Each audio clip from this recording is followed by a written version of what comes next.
আমি যাকে ভালোবেসেছি সে আমায় ভালোবাসেনি যদি এমন বলি তাহলে চরম মিথ্যা কথা বলা হবে।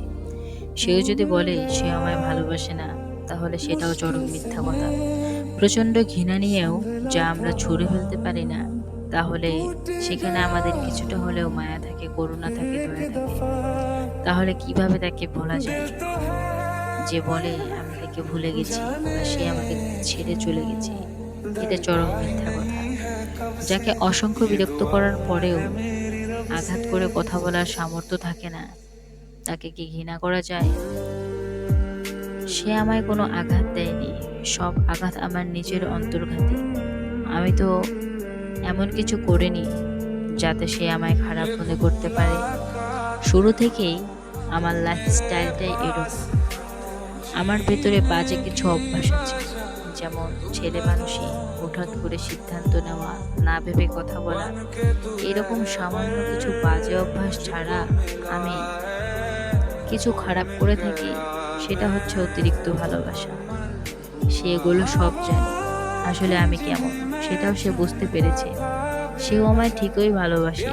আমার অবস্থানটা ঠিক থাকলে সেও ঠিক আমাকেই চাইতো। কিন্তু তার একটু বোঝা যাচ্ছিল ভবিষ্যৎ নিজের হাতে থাকে না, এটা আল্লাহ প্রদত্ত।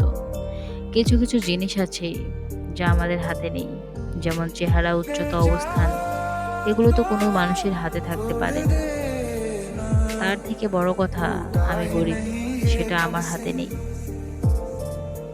আমি কতটা নিঃস্বার্থভাবে তাকে ভালোবেসেছি তা সে জানে। কতটা নিঃস্বার্থভাবে তাকে নিজের কাছে বিসর্জন করে দিয়েছি সেটাও সে জানে। ভণ্ডামের ভালোবাসায় অবহেলায় অবহেলা বাড়ে, আর সত্যিকারের ভালোবাসলে অবহেলায় ভালোবাসা বাড়ে। আমি সেখানেও পাশ করেছি।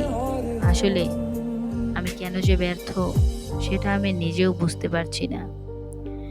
মানুষের বিকল্প মানুষ হলে জীবন সুন্দর করা যায়, কিন্তু তোমার বিকল্প তো কেউ নাই। তুমি তো এক পিস।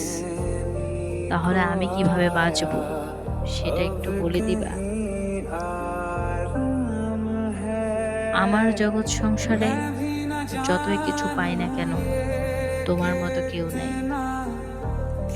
আর সব শেষে বলতে চাই, আমি ওপারে গেলেও তোমাকেই চাই।